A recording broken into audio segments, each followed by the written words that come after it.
Here is the Odoo ERP interface from Ewall Solutions. Click on the CRM application where you will find an interface like this. The side menu has other applications as shown here, and My Pipeline filter has been applied by default. You can see 4 stages: new, qualified, proposition, and 1. These are the 4 main stages where every opportunity moves around. Now I am creating a sample opportunity by clicking on the plus button. Enter all the details of the client and also add expected revenue, which is later added to the top of the opportunity.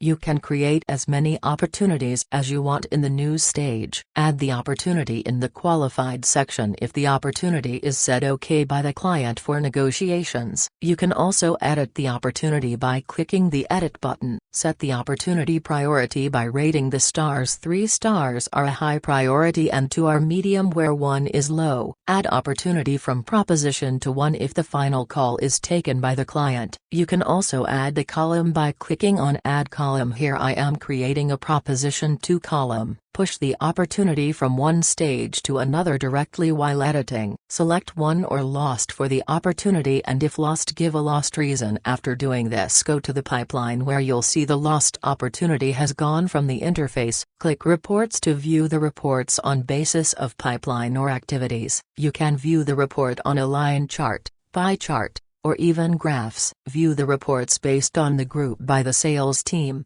salesperson, city, country, and stage, and with creation date, conversion date, expected closing, close date, lost reason, or lost reason. Also, you can add a filter to view reports with creation date, closing date, won or lost, and many things. Click on the configuration menu and you'll find the tags sub-menu where you can add tags to let know your colleagues what the opportunity is about and edit it with the different colors too. Click on an opportunity and select a new quotation. Once the opportunity is accepted by the client, you can click confirm and a sale order will be displayed. There you can also edit the invoice address and delivery addresses. That's it for this video, and we will be back with the next part of this Odoo ERP. Until then, like, comment below, and share this video.